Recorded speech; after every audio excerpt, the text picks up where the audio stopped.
Hey, this is Hunter and Raul here with the Seat Shop, here to show you today how to install a bottom and top cover on a 2015 and newer Ford Transit van.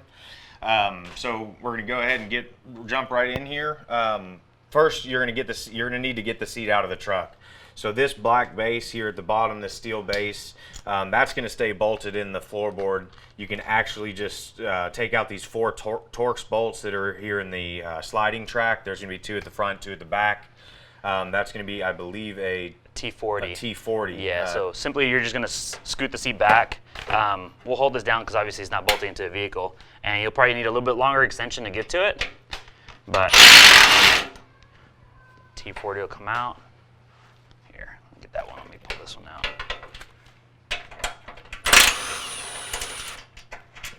There you go. Perfect. Then we'll scoot it forward to get to the back ones.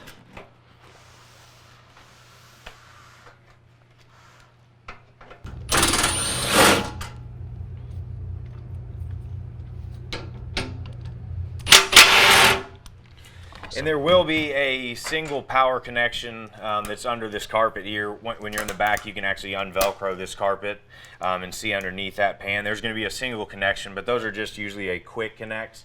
So just go ahead and unplug that, and you can lift this. Let's just scoot it back. Slide the seat back almost to the middle position before you take it out of the vehicle. So essentially what we're showing you here is you're going to lift that out of the vehicle. This track will stay behind. And then this is what you're going to end up putting on your workbench. We get a lot of questions if a lot of this stuff can be done in the vehicle. What I always tell people is I'm sure there's a way to find out, but you're just kind of making it a little bit more difficult for yourself. When you put it on a workbench, you have a lot more room to work with, and it's easier to get to everywhere. And there's less chance of damaging any other plastic panels if your hand slips or anything like that. All right, so once we got it on the workbench here, we're going to work on this recline lever. This recline lever is held on by a C-clip that's inside here that actually snaps around a metal post. Favorite tool for the job here is either a 90-degree or just a hook tool like this. You can actually push this plastic back, and you'll see that clip in there, and pretty tight. So what you're doing is you're just hooking, you're lifting up on that. There we go, on that clip, and it may fall behind, but as soon as we get this off here, you'll see right here. So this is sitting. That's sitting on there like that, is what I just did. It came down from the top, hooked it underneath, and lifted it up. Right behind that is going to be this next plastic panel. The end goal right here is we're just getting all this plastic trim off both sides. So lift these. I kind of crack this at the back. It'll lift that up, and then you just lift it straight up. It's got these 2 catches here and here that actually snap down. So when you're putting it back down, or when you're putting it back on, it'll snap down. All right, get around to the back side here. Okay. And on the back side, what he's going to get to is 2 Torx screws, which you can get to. Let me see what size they are. They are going to be a T25 on that back side. And then this back carpet sits here from the seat top that we want to get off. It's just held on by an elastic strap, so I get a pry tool on that little button there. Lift it out of there. While you're under here also, you might as well get these 2 other buttons, one on each side. There. And there. All right, so you want to get those, yeah. We can get a shot of here. And so the ones, there's going to be a 2 on each side. On the insides here. And like I said, usually most places, or most companies use Phillips, but Ford uses Torx, so you just need your T25. We'll go ahead and start on this side.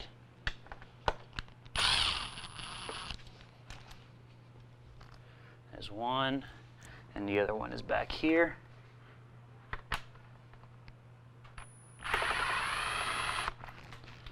All right, and that's gonna undo this back section. And then here on the front, what you're gonna do is essentially slide it forward. Oh, you're gonna have a little push in right here as well. Thanks, Hunter. There you go. Now you can slide it forward, and then it should come out.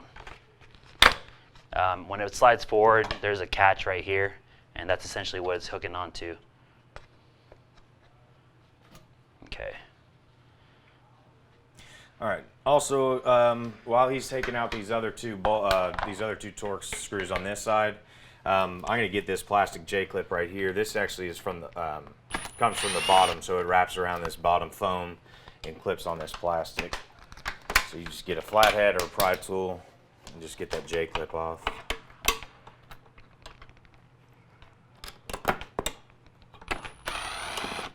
There we go. All right. So we're all loose there. Yep. You can get this plastic panel on this side. This is going to do the same thing.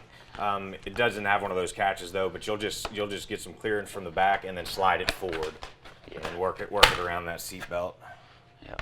It does that plastic panel. Yep. See that big flathead. All right, we already got the back J-clip here done for the bottom. There's 3 more. There's going to be one on each side and then one at the front here. This metal seat pan here is really sharp, so either wear some gloves or just be extremely careful when taking this off. But what you want to do is just separate that from the frame. There's one. There we go. And then I'll turn it. yeah, one right on this side. You got it. Nice. There we go. And roll the cover inside out, peeling it back off the foam. That way we can get to the attachments holding it on. Yeah, as you can see here on this foam's pretty worn out. This is essentially, if you have all these little flakes on your floor or you've been vacuuming up for the past few months, essentially that's what your foam is doing, is just breaking down. If we were replacing, we would honestly recommend replacing this foam with the brand new one. Even this one would be, I mean, you can still repair it, but it's going to be a little bit more difficult. If you have the option to replace it, it's always better just to replace it with the new one. Yep, good deal. Flip it up. All right, and these 2 side seams here, the one running front to back in the vehicle, those are going to be Velcro. So I'm going to start here at the front of the Velcro. Make sure that you hold down the actual Velcro strip here when you're peeling that back. There we go. We're going to get to our first row of hog rings. You can just take a pair of snips and either cut or twist them off. This one's being a little stubborn. Yeah. There you go. A little more. Yeah. Grab it. There he goes. Oh, nope.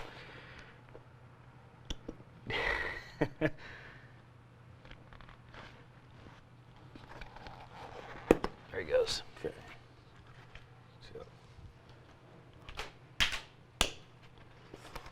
All right. All right. Keep working that Velcro back. Just keep in mind you hold it down, especially if you're planning on reusing your foam. Yeah, because you don't want to just get in there and rip that cover back, because you will peel this up. That's molded into the foam. If you do, it's not the end of the world. We always get like 3M spray adhesive in the can and add it, and just spray it on both sides since it's a contact cement. Let it sit, and it's going to stick back on. Yeah, and I do believe we have a video on one of our social channels showing you how to do all that as well. Yep. All right, let's get this back row. Hog rings. And it's going to be the same idea, right? Hog rings in the back, just like the middle one. Yep. There we go. Okay. All right. And that's our bottom And there's cover. the bottom. Show you how to get this armrest. The transit work bands actually only have an armrest on the driver's side. It's really easy to get to. Again, we take that 90-degree pick or that hook, and it's the same concept as that recline lever. So it's going to have a little C-clip in here, but you can just pull this material back, and you'll see this. You'll see that clip right there. So that's what I'm just going to hook on, and then pull it back toward me. Actually, it goes down, so. There we go. There it goes. All right. That releases. Perfect. And here's what that clip looks like. And it feeds back on. You can actually lock this in right now, because when the armrest is done, you can just slide it back in with this clip already on. So we'll get that hooked on here in a second. Once we take our top off. Okay, perfect. All right, guys, so that's going to be it for the seat bottom. Let's go ahead and get started with the seat top. We'll remove this headrest. It has 2 simple push-ins. You just push the buttons down and pull the headrest up. We'll show you how to remove the headrest. Usually headrests are, the theory behind removing and installing headrests is pretty basic. Actually doing it is a little bit more difficult, but we'll show you how to do that as well. All right, guys, let me show you how to do the headrest right quick. Again, it's pretty simple. It's just, it clips together. So you just kind of pull back on the vinyl and it's going to unclip. And like I said, the idea of it's pretty simple, right? It just literally wraps around and clips on. But it is pretty snug. So you'll have to work it. And sometimes manufacturers will use plastic bags. We'll definitely include plastic bags if you get a headrest. So it lets you slide it over on there and then take it off a lot easier. But unfortunately, it doesn't like Ford use plastic bags on these. So it's going to make it a little tough to remove. But you're just essentially rolling it back just like you would a top cover. Just like work it side to side.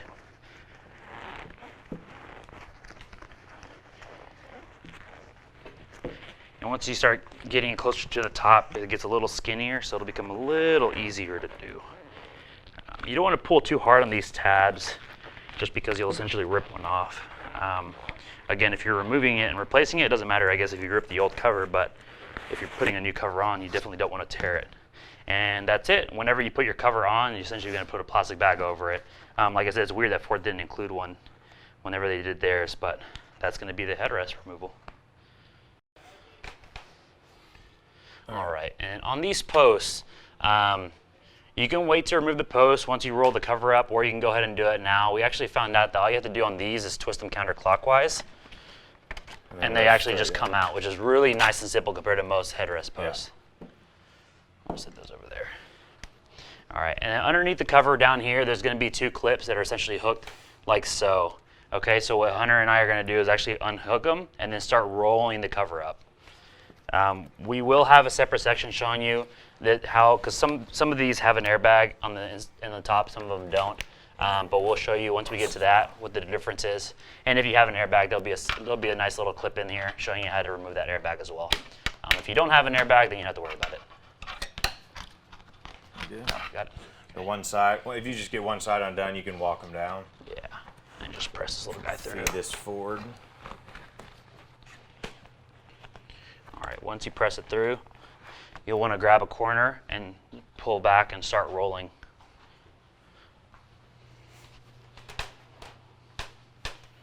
So we're going to work it from both sides, taking it off inside out.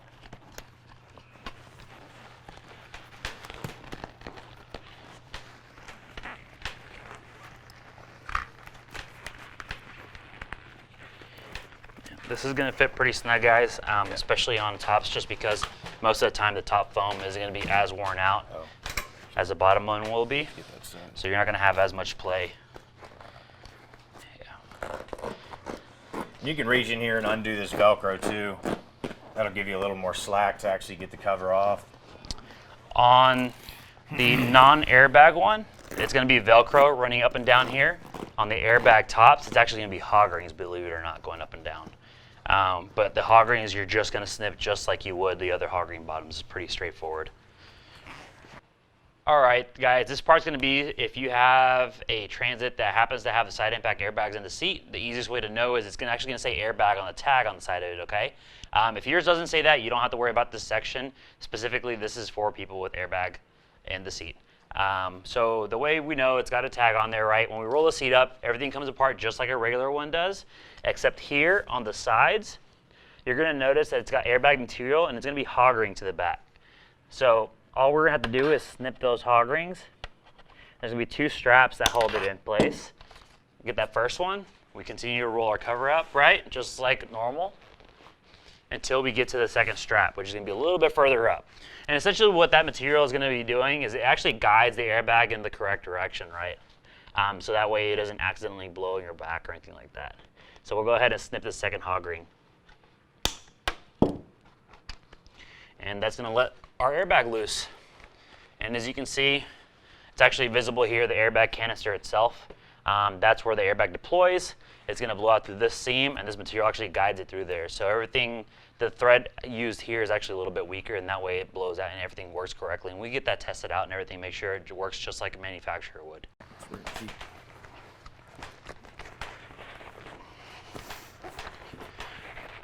All right, so we can get it.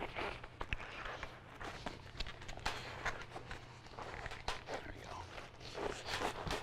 we go. hoggering bar there. So we'll go ahead and snip those hog rings.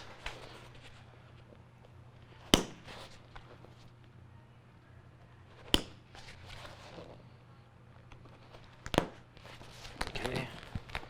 Put down the Velcro. And then that's our top cover. Comes off. Same thing, depending on the vehicle and what it was used for, sometimes you'll see that the outside bolster is going to be worn out or something like that. This is going to be a perfect time to not only steam your foam, replace it if you have to, or go ahead and do whatever repair you need. So now we'll get our covers, our brand new covers, and we'll show you the install process on that.